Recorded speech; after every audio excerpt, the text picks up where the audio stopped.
है, ये भी हमने आपको बता दिया। और चलिए आगे बढ़ते हैं, बिहार का रुख कर लेते हैं, बड़ी खबर का रुख करेंगे। बिहार में फिर राजनीति हलचल शुरू हो गई है। नीतीश कुमार ने विधान परिषद से इस्तीफा दे दिया है। सभापति अवधेश नारायण सिंह को इस्तीफा सौंपा है। साल 2006 से लगातार विधान परिषद के नीतीश कुमार सदस्य रहे हैं और नितिन नवीन ने भी विधायक पद से इस्तीफा दे दिया है। जाहिर सी बात है, आपको बता दें कि अब आप सबको, खास तौर पर बिहार की जनता को, नीतीश कुमार को जो जनता पसंद करती है अब राज्यसभा में देखेगी। और इसी बाबत विधान परिषद से नीतीश कुमार को लेकर यह बड़ी खबर सामने आ रही है कि उन्होंने इस्तीफा दे दिया है। और अब बिहार की कमान दर्शकों किसको मिलती है, बड़ा दिलचस्प होगा, बहुत इंटरेस्टिंग होगा। बिहार की जो राजनीति है बिल्कुल करवट ले चुकी है। बीजेपी का कोई नया मुख्यमंत्री चेहरा होगा, यह तमाम अटकलों का बाजार गर्म है। नीतीश कुमार ने विधान परिषद से अब इस्तीफा दे दिया है। यह सबसे बड़ी खबर बिहार के सियासी गलियारे से निकलकर सामने आ रही है। और चलिए पूरी जानकारी ले लेंगे, हमारे संवाददाता रितेश मिश्रा जुड़ चुके हैं। रितेश, सबसे पहले तो ये बताइए कि वहां की जनता का क्या रिएक्शन है। मैं जेडीयू पर बाद में जाऊंगी, लेकिन जो आम जनता जो नीतीश को पसंद करती है राज्यसभा पर क्या रिएक्ट कर रही है?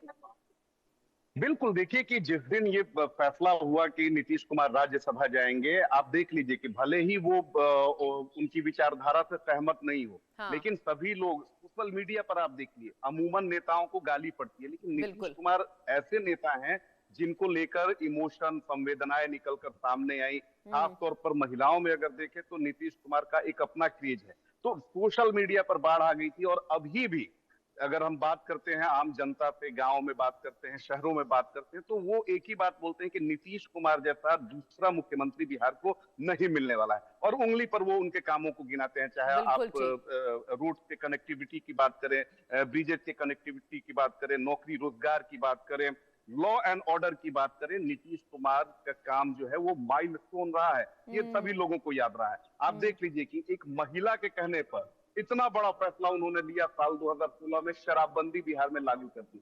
10 साल हो गए, राजस्व को नुकसान भी हुआ, लेकिन उन्होंने देखा कि इससे महिलाएं परेशान होती हैं, सड़कों पर लॉ एंड ऑर्डर की स्थिति खराब होती है। तो ऐसा काम नीतीश कुमार ने किया है जो हमेशा याद रखे जाएंगे। और यही कारण है कि बार बार अब ये जनता ये सोच रही है कि नीतीश कुमार तो राज्यसभा जा रहे हैं, लेकिन उनकी जगह आएगा कौन? बीजेपी में वो कौन नेता है, कौन मुख्यमंत्री बनेगा जो नीतीश कुमार के स्ट्रक्चर के आसपास? आप सोचिए कि तुलना नहीं कर रहे हैं, हम ये कह रहे हैं कि उनके कद के आसपास ही अगर कोई पहुंच जाए तो ये बहुत बड़ी बात है। नितेश, ये आपने बहुत बड़ी बात कही है।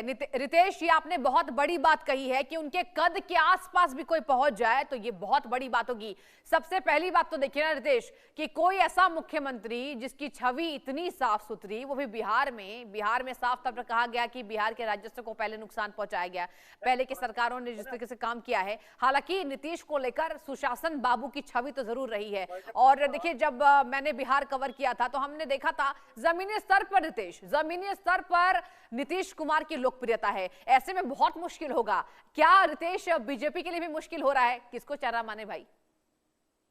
बिल्कुल, देखिए कि बीजेपी के लिए सबसे बड़ी चुनौती, और जो भी व्यक्ति, अभी तो नाम सम्राट चौधरी का सबसे ज्यादा चल रहा है, सबसे ज्यादा अगर 80% अगर हम बात करें एक रुझानों की, तो सम्राट चौधरी पर सबसे ज्यादा फोकस है कि बिहार के अगले मुख्यमंत्री वही होंगे। लेकिन बीजेपी में आखिरी अगर देखें तो जो सीन है ना वो बदल जाता है कि लोग कयास कुछ लगाते हैं लेकिन हो कुछ जाता है। लेकिन बिहार में देखिए कि सभी चीजें इतनी पॉलिटिकल, इतना फर्टाइल स्टेट है कि यहाँ पर सब चीजें जो है वो इतनी आसान नहीं होगी, क्योंकि जातिगत समीकरण देखना होता है।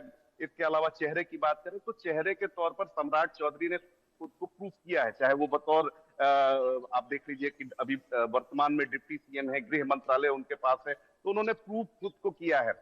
इसके अलावा बतौर आप लीडर अपोजिशन देखिए कि किस तरीके से लीडर अपोजिशन भी उन्होंने अपना नाम सिद्ध कर दिया था। उसके बाद बीजेपी ने उन्हें प्रदेश अध्यक्ष की कमान सौंपी थी। प्रदेश अध्यक्ष के तौर पर भी सम्राट चौधरी ने अच्छा काम किया था। लेकिन इसके साथ ही सम्राट चौधरी को लेकर बीजेपी में भी दो धड़े हैं, उनके लिए काफी चैलेंजेस है। जो पुराने बीजेपी वाले हैं वो सम्राट चौधरी को उतना लाइक नहीं करते हैं, और ये सबसे बड़ी चुनौती है सम्राट चौधरी के लिए। लेकिन बाकी चीजों में अगर देखें, जिस तरह से प्रशासन पर उनकी पकड़ है, जिस तरह से कोऑर्डिनेशन, चाहे आप देख लीजिए जेडीयू के साथ या जो अन्य जो घटक पार्टियां हैं उनके साथ जो जिस तरह से उनकी कोऑर्डिनेशन है, तो सबसे ज्यादा पलड़ा भारी है सम्राट चौधरी का बतौर सीएम बार बार उन्हीं का नाम सामने आ रहा है। बहुत सारे नाम आए थे बीच में, लेकिन वो नाम जो है वो समय के साथ साइड लाइन हो गए। लेकिन सम्राट चौधरी का नाम लगातार बना हुआ है, और हो सकता है कि सम्राट चौधरी की ही ताजपोशी हो, लेकिन बीजेपी चौंकाने वाले फैसले लेने के लिए जानी जाती है, तो अंतिम समय में निर्णय बदल भी सकता है। लेकिन 90% अगर हम बात करें तो सम्राट चौधरी ही बिहार के अगले मुख्यमंत्री हैं, क्योंकि नीतीश कुमार को भी अगर देखें तो नीतीश कुमार उन्हें लाइक करते हैं। कई बार नीतीश कुमार उनकी तारीफ कर चुके हैं। अभी समृद्धि यात्रा पर सीएम निकले हुए थे और बार बार सम्राट चौधरी को वो बतौर अगला मुख्यमंत्री प्रोजेक्ट कर रहे थे।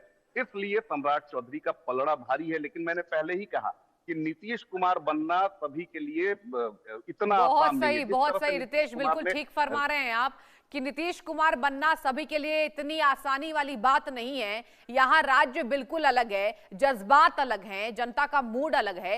रितेश जरा ये भी बताइए, देखिए एक बात तो आपने बिल्कुल सही फरमाया है कि सम्राट चौधरी को लेकर जो नाम सामने आ रहा है, आपको याद है रितेश, जब बिहार में चुनाव चल रहे थे उसके पहले कहा था अमित शाह ने कि सम्राट को बड़ा आदमी बनाएंगे, याद है ना? और उसके बाद लोगों ने हो सकता है कि मुख्यमंत्री वो बन जाएं। लेकिन आपने एक और बात कही है, और वो बात मैं बिल्कुल हामी भरूंगी कि ये बीजेपी है, कुछ भी कर सकती है। हो सकता है सम्राट को आगे किया जा रहा होगा, लेकिन मुख्यमंत्री पीछे की कुर्सी से उठाकर किसी को बीजेपी बना दे। तो क्या, देखिए आप तो वहां मौजूद है ना, तो आपको बेहतर पता होगा, जरा बताइए क्या लग रहा है नितेश? बिल्कुल, देखिए कि कुछ ऐसे नाम हैं जिन पर चर्चा चल रही है, और उसमें उस जाति का दबदबा देखा जा रहा है, उस व्यक्ति का कद देखा जा रहा है, और वो बतौर बिहार के मुख्यमंत्री वो कसौटी पर खरा उतरेगा कि नहीं, इन तमाम बातों को लेकर बीजेपी में